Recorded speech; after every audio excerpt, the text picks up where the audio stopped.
Assalamualaikum warahmatullahi wabarakatuh.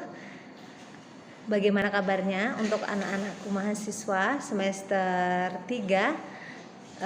Hari ini kita akan belajar terkait pemeriksaan palpasi lopot, kemudian pemeriksaan Osborne test, kemudian auskultasi denyut jantung janin. Kita sudah pernah belajar ya terkait dengan ketiga hal tersebut di semester 2 di materi atau di mata kuliah dasar asuhan kebidanan kehamilan, dan sekarang ini kita akan mempraktekkan cara memeriksa pemeriksaan palpasi lopot, Osborne test, dan auskultasi denyut jantung janin seperti itu. Nah, ya, saya akan mengulang kembali untuk bagaimana cara melakukan palpasi Leopold ya. Jadi palpasi Leopold kemarin kita sudah belajar ada 4 manuver ya. 4 manuver. Yang pertama, manuver yang pertama atau palpasi Leopold pertama itu untuk menentukan TFU dan bagian teratas janin. Untuk palpasi yang kedua untuk menentukan letak punggung janin itu di sebelah kanan atau kiri ibu begitu ya. Selain itu ekstremitas juga berada di sebelah kanan atau kiri ibu seperti itu. Jadi untuk menentukan punggung dan ekstremitas itu berada di sebelah sisi mana. Kemudian untuk palpasi Leopold 3 atau manuver yang ketiga yaitu untuk menentukan bagian terbawah janin itu apa, seperti itu. Nah, untuk palpasi Leopold yang keempat adalah untuk menentukan apakah bagian terbawah janin itu sudah masuk panggul ya. Untuk palpasi Leopold 4 biasanya ada hasilnya yaitu konvergen, sejajar ataupun divergen ya. Untuk konvergen sendiri itu adalah dia sudah masuk panggul tetapi baru sebagian kecil, sehingga kita tahu sendiri ya tangan kita masih bisa menyatu begitu ya. Kalau sejajar separuh dari kepala sudah masuk panggul.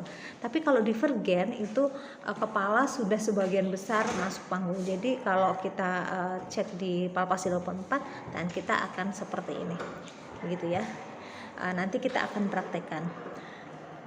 Kemudian ketika pada saat palpasi Leopold 4 kok belum ditemukan adanya kepala atau bagian terbawah janin itu masuk panggul atau tidak begitu ya. Nah, kita bisa melakukan yang namanya pemeriksaan Osborne test ya. Biasanya kalau Osborne test ini dilakukan untuk presentasi kepala. Jadi yang bagian terbawah kepala kita bisa lakukan untuk pemeriksaan Osborne test. Fungsinya untuk apa pemeriksaan Osborne test? Fungsinya adalah untuk mengetahui apakah ada disproporsi antara kepala dengan panggul ibu, kepala janin dengan panggul ibu, atau bisa disebut DKP ya, disproporsi kepala panggul seperti itu. Nah, dengan manuver ini kita bisa cek apakah memang DKP ini terjadi pada janin begitu. Nah, ini bisa dilakukan pada umur kehamilan 36 minggu ya. Dan nanti akan kita praktekkan bersama bagaimana cara pelaksanaan Osborne test. Selain itu, kita juga akan belajar terkait dengan pemeriksaan atau auskultasi detak jantung janin ya. Kita nanti akan belajar dengan 2 cara, dengan menggunakan Doppler dan dengan menggunakan lead. Anda jangan khawatir dan jangan risau karena Anda akan melakukan demonstrasi pemeriksaan fisik pada ibu hamil di pertemuan kelima secara offline dengan pembimbing praktikum masing-masing seperti itu. Saya rasa cukup untuk pendahuluan dari saya. Silahkan memperhatikan video yang ada.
auskultasi yang bagian fundus dengan menggunakan tangan kiri dan tangan kanan untuk mengfiksasi. Jangan lupa untuk palpasi leopard 1 sampai 3 kaki sedikit ditekuk ya.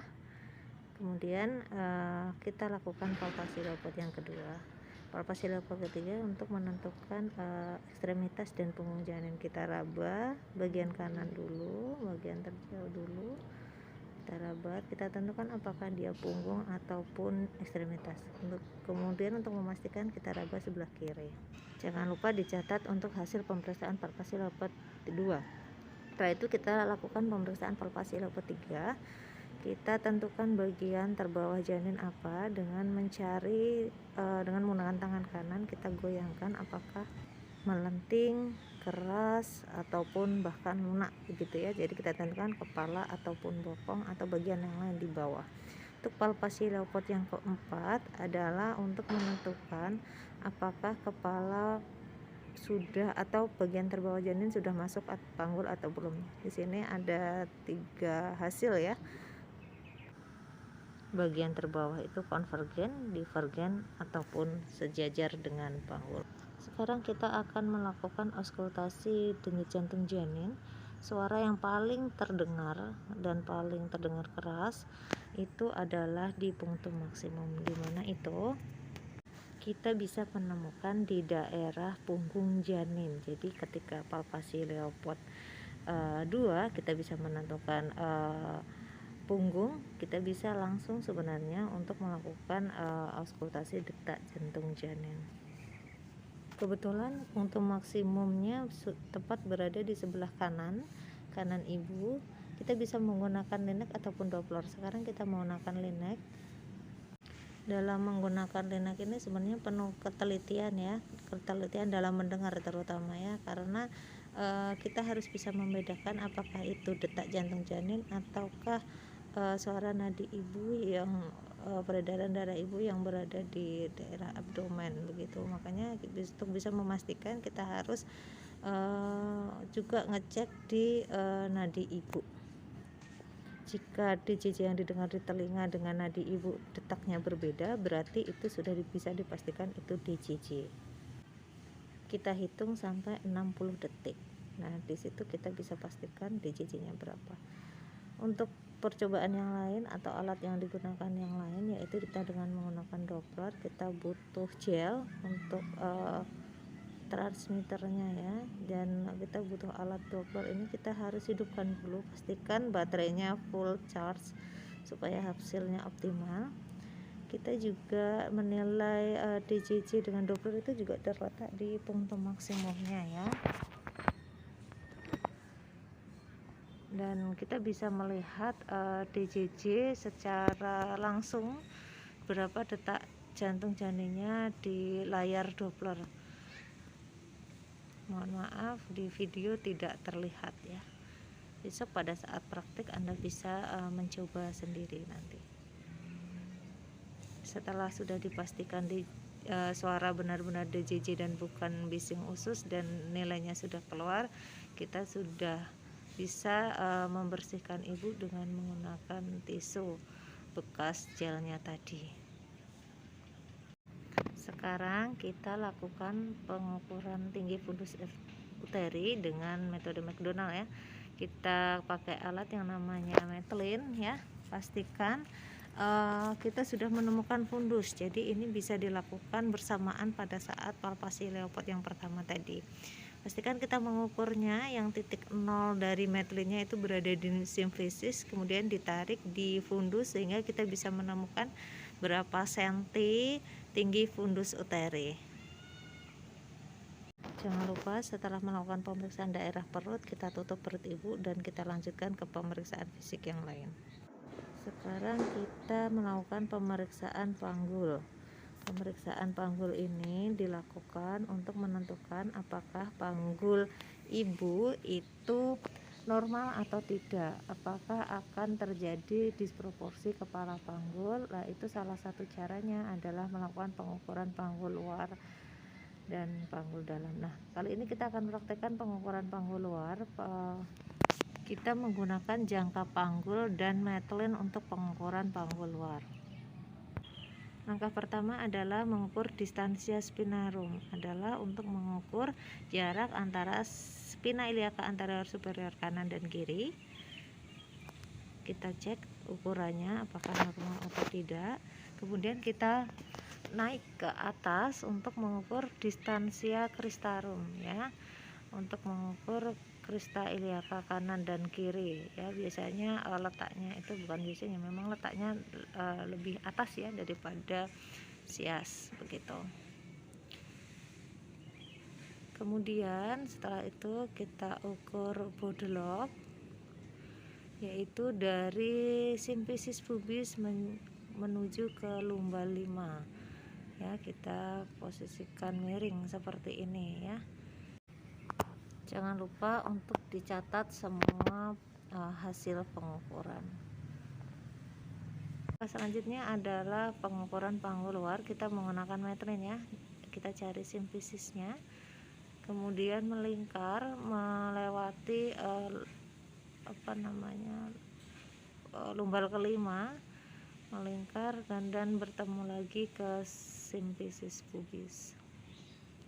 Dan kita lihat hasil pengukurannya, dan jangan lupa untuk mencatat semua hasil pengukurannya dan menginterpretasikan hasilnya.